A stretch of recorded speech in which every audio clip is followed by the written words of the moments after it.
Eh bien, bonjour à toi qui souhaite avoir des informations sur ce qui pourrait conditionner un état dépressif ou bien carrément une dépression. Alors, je fais bien la différence entre les deux, c'est-à-dire que à certains moments dans notre vie, en fait, on peut avoir vraiment des gros coups de mou, des grosses baisses de morale, et ça va durer dans le temps.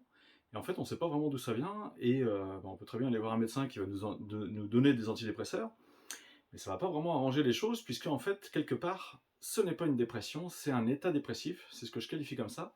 Et on va aller voir ensemble, en fait, qu'est-ce qui peut conditionner soit une dépression ou un état dépressif. Alors là, je vous ai fait un petit dessin avec un petit bonhomme. Et puis, en fait, qu'est-ce qui va caractériser cet état dépressif? Eh bien, c'est un sentiment d'apathie. C'est-à-dire qu'on se sent mou, il n'y a plus vraiment de motivation, il n'y a plus vraiment de morale. Le moral, il est en baisse. C'est-à-dire que vous avez des personnes qui peuvent être très joyeuses, très actives, même des bouts en train, et en fait, eh bien, du jour au lendemain, il y a vraiment une grosse baisse de morale. Ça peut aller jusqu'à broyer du noir, c'est-à-dire que je broie du noir, je vois que le verre d'eau qui va être vide, alors que d'habitude, en fait, je vois plutôt le verre d'eau à moitié plein, et là, je le vois toujours à moitié vide. C'est des personnes aussi qui n'ont plus la force. Je n'ai plus la force, je n'ai plus le courage, je n'ai plus la force pour avancer, je n'ai plus la force pour organiser des choses. Et puis en fait, dans cette spirale infernale un petit peu, c'est qu'on va avoir un mental, mais qui va vraiment, voilà, ça vient vraiment, je dirais, nous chercher dans notre tête. Ça fait même des éclairs tellement c'est important et c'est aussi ce qui va nous empêcher de dormir. Certaines personnes n'ont plus le goût à rien.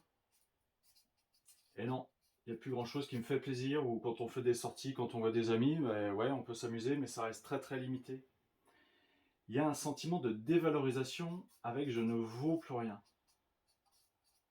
C'est-à-dire que vous avez certaines personnes qui ne se sentent inutiles et pour qui, comme si en fait quelque part, eh bien, elles n'avaient plus trop de place ici, pour elles, elles ne valent plus rien. On va évidemment avoir une chute de la libido. Au niveau de la sexualité, ça risque de fortement chuter. Je ne sers à rien. On va avoir la motivation. La motivation va baisser. On va avoir l'action qui va être inhibée. C'est-à-dire que pour les personnes qui ont vraiment des troubles dépressifs, eh bien en fait ce qui se passe c'est que vous avez une zone du cerveau, hein, on a une zone au niveau du cerveau qui va concerner tout l'appareil locomoteur et qui va vraiment concerner l'action en fait qui va être complètement inhibée. C'est-à-dire que la personne, à partir du moment où elle est dans cette énergie-là, eh bien tout ça va en découler. On peut avoir aussi une personne qui évidemment va exprimer beaucoup de tristesse et ça va se lire sur son visage. Chez certaines personnes, c'est même du désespoir. Ça peut aller très loin. S'ensuit un état de fatigue généralisé, c'est-à-dire que la personne, soit elle dort bien, soit elle dort mal, mais dans tous les cas, elle se sent fatiguée. Et donc, tous ces états d'âme, j'appellerais ce sont des états d'âme, eh bien en fait, ne concernent pas forcément une personne qui va être dépressive, mais ça va être un état dépressif. Et en fait, ces états d'âme-là peuvent être conditionnés eh bien, par ce qu'on va trouver en constellation familiale et systémique. C'est-à-dire que la technique des constellations familiales et systémiques peut aller déprogrammer ces états d'âme-là de manière très simple, très facile et aussi très rapide, parce que en fait, on va aller chercher directement l'information qui conditionne ça, l'information inconsciente ou énergétique qui va conditionner ça. C'est-à-dire que ce soit pour une personne qui est dans un état dépressif ou en dépression, il n'y a pas de hasard à ça. Une personne qui vit une dépression, qui subit une dépression, en fait, c'est dû à ce qu'on appelle une perte de territoire. C'est-à-dire qu'il y a un deuil qui n'a pas été fait.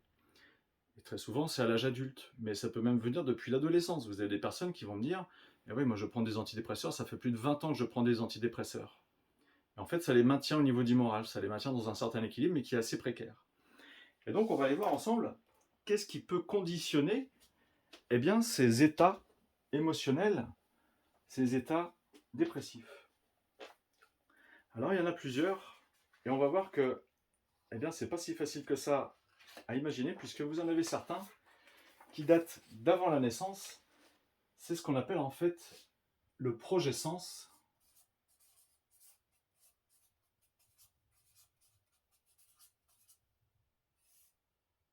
et là c'est Claude Sabat qui avait parlé du projet Sens. Est-ce que l'enfant est désiré? En fait, lorsqu'un enfant n'est pas désiré, eh bien, il peut prendre cette information de « on ne veut pas de moi, je n'ai rien à faire ici ». Inconsciemment, l'enfant va percevoir que quelque part, il n'est pas forcément le bienvenu, il n'est pas désiré, et donc ça va créer certains programmes chez lui qui vont induire des états comme ça. Il va y avoir ce qu'on appelle les enfants qui vont ressentir qu'avant eux, même que ce ne soit pas intellectualisé, eh bien, si avant un enfant il y a eu une IVG ou une fausse couche, eh bien l'enfant va être en loyauté avec le bébé qui est parti avant lui. En fait, tout ce que je vais vous citer ici, eh bien ça va créer un terreau fertile à l'état dépressif. C'est-à-dire que la personne n'est toujours pas née, le bébé n'est toujours pas sorti du ventre de maman, et pourtant vous pouvez déjà avoir des événements qui, dans sa vie, dans sa perception, vont faire que plus tard, il pourra avoir une facilité à être dépressif.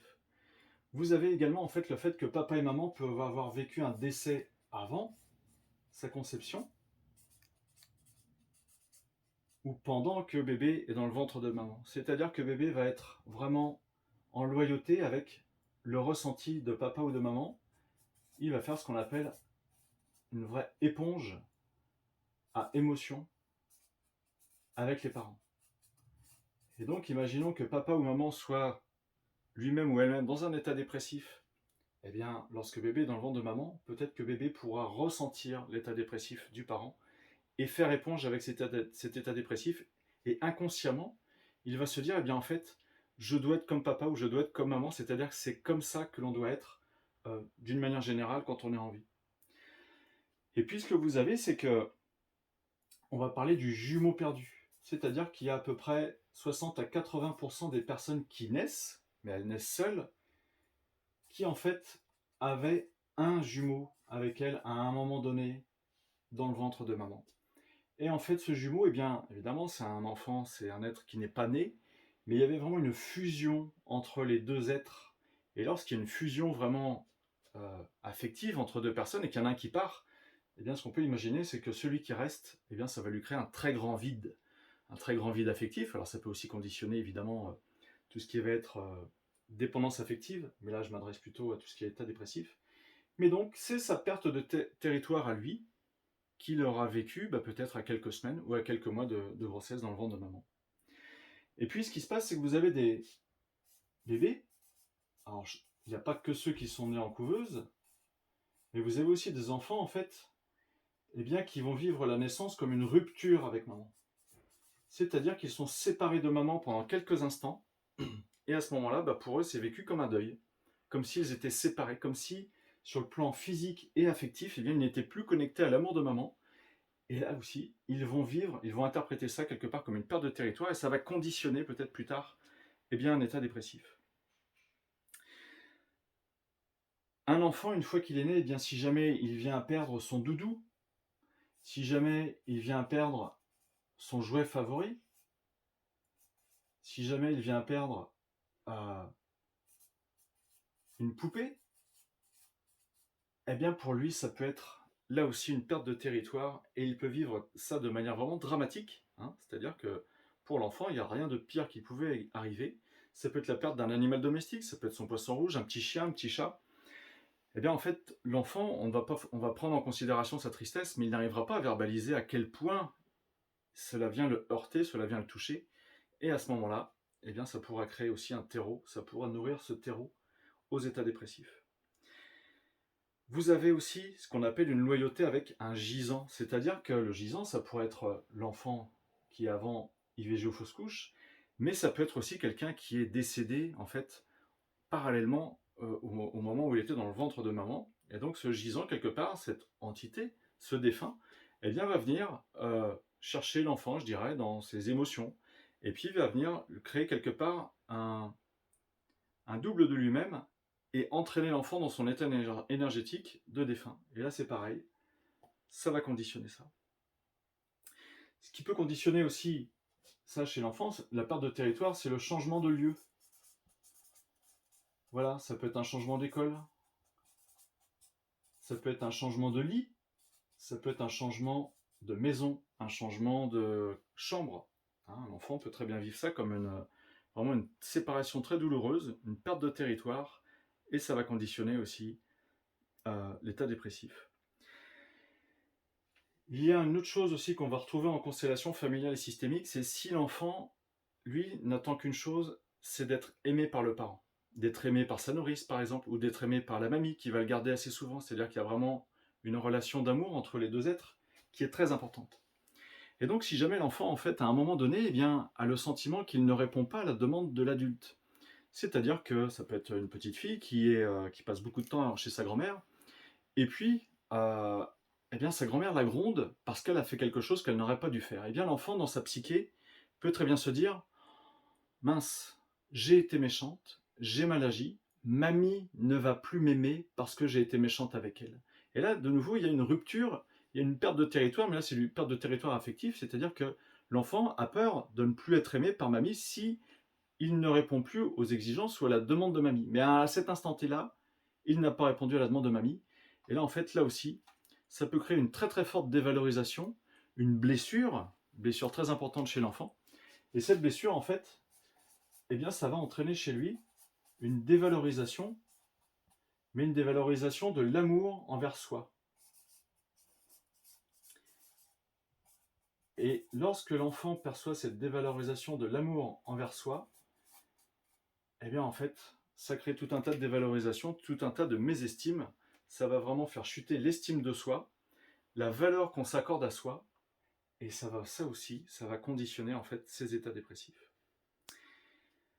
Donc ce que je voulais vous dire, c'est que lors d'une constellation familiale et systémique, eh bien, on peut aller chercher toutes ces informations-là, ici, là, qui vont conditionner les différents états dépressifs, les différents états eh bien, en fait, de baisse de morale, etc., etc.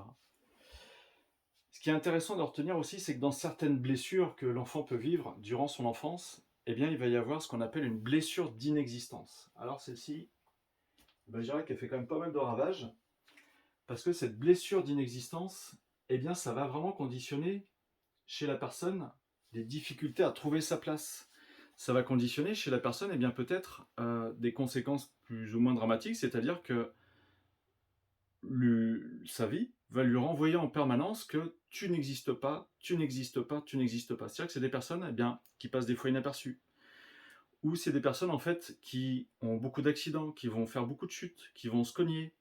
En fait, c'est comme si quelque part, eh bien, matériellement, pour exister quelque part, eh bien, ça va venir vraiment rencontrer le physique de la personne. Et donc cette blessure d'inexistence, eh bien, elle aussi, elle peut conditionner ces différents états dépressifs. Mais cette blessure d'inexistence peut très bien être ressentie tout simplement parce que je ne suis pas un enfant désiré, tout simplement parce que l'enfant qui est décédé avant moi, lui, n'a pas pu vivre. Moi, pourquoi est-ce que j'ai le droit de vivre? Pourquoi est-ce que j'existe? Et donc, il peut y avoir des culpabilités en relation avec l'existence. Voilà, j'en ai fini pour cette courte vidéo. Si vous voulez avoir plus d'informations, eh bien, je vous invite à aller sur mon site boostez-vous.fr, www.boostez-vous.fr. Si vous souhaitez prendre rendez-vous ou si vous avez des questions, eh bien, n'hésitez pas à me les poser sur ma boîte mail, contact gp44@gmail.com. Et puis tout ça, si vous voulez vous libérer de certaines de vos blessures, de certains de vos blocages, eh bien sachez que ce soit en constellation en groupe ou en constellation individuelle, eh bien on pourra aller chercher ces différentes informations, sachant qu'une constellation familiale et systémique, vous n'êtes pas obligé de venir avec le frère, la sœur, la mère et le papa. Vous pouvez, 99,9% des personnes qui me consultent viennent toutes seules, et en fait généralement, on va chercher les problématiques, soit dans la famille, soit dans tout ce qui peut les entourer dans leur système. Voilà. Merci à vous, n'hésitez pas à liker la vidéo, je vous invite aussi à vous abonner, et puis je vous dis à très bientôt.